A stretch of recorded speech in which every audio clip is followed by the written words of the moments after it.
stock market is going down.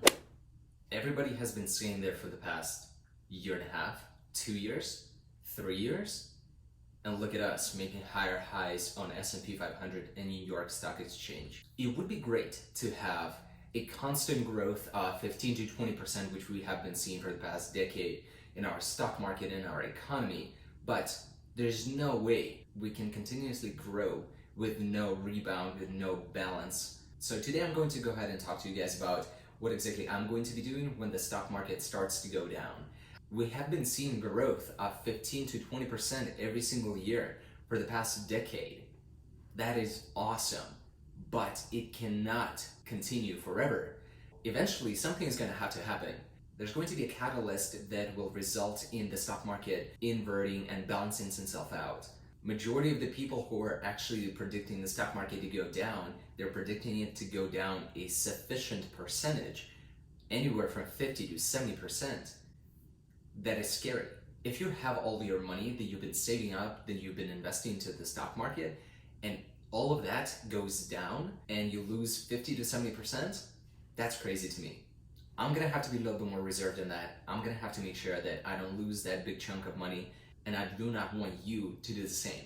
The very first thing that I would like to talk to you guys is going to be buy low and sell high. Obviously, everybody talks about this, but there's something to be said about buying on the dip.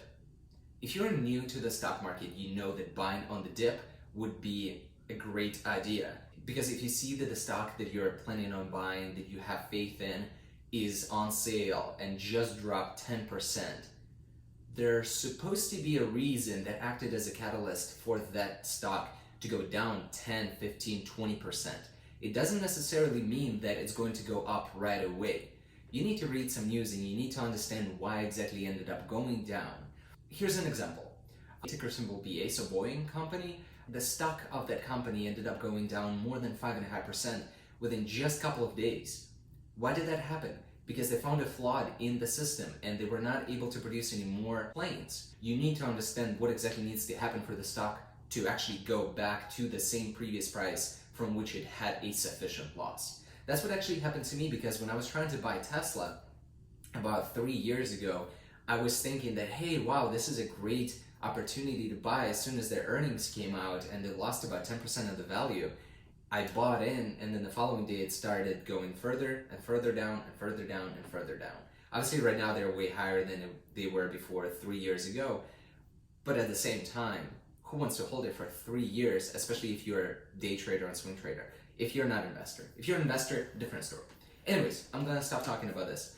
Now we're finally getting to the part of the video that I'm personally very invested into myself. There are inverse ETFs on the market. So if you do not know what inverse ETFs are, go ahead and Google it. You'll be able to find a lot of information on my website or my YouTube channel, but you're more than welcome to go ahead and search for inverse ETFs, and you'll be able to find a lot of information out there. If you want to get to know what ETFs are, go ahead and follow the link in the description of the video below. It will get you to stellarniche.com. It's my website. You'll be able to find a lot of information there. You guys are more than welcome to use it. Obviously, there's no charge. Just go to the website and you will be able to find a list of those ETFs that you can invest into. Majority of them have a very high volume, which is great because you can invest into something that a lot of other people are trading, and you will be able to get your position fulfilled within seconds. One thing that you guys need to understand is that ETFs tend to be not a very good long-term investment, not even a swing investment, simply due to the fact that they tend to go down on the long-term scale. But if you're very smart with those investments, if you're a day trader, if you are a smart swing trader, then you can pull it off and actually invest into ETF that is the opposite of, let's say, S&P 500. While the S&P 500 is going down, while the economy is actually not showing as much of a growth, and then you will be profitable by just investing into those inverse ETFs.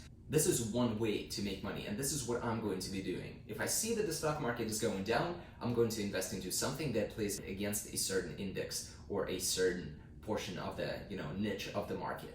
You need to make sure that you understand that the more you say no to investing into a certain mutual fund, index fund, ETF, or a certain stock, the better it is. That means that you're being more selective. The more selective you are, the smarter you are with your investments. Okay, that's enough about ETFs and mutual funds and index funds. I would like to talk to you about the next thing. Next thing is going to be diversification. you need to make sure that you're diversifying your portfolio.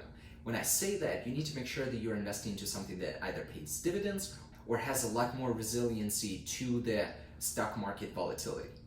I'll go ahead and show you guys my screen, and we will compare how certain stocks react to a certain trend within the stock market or S&P 500.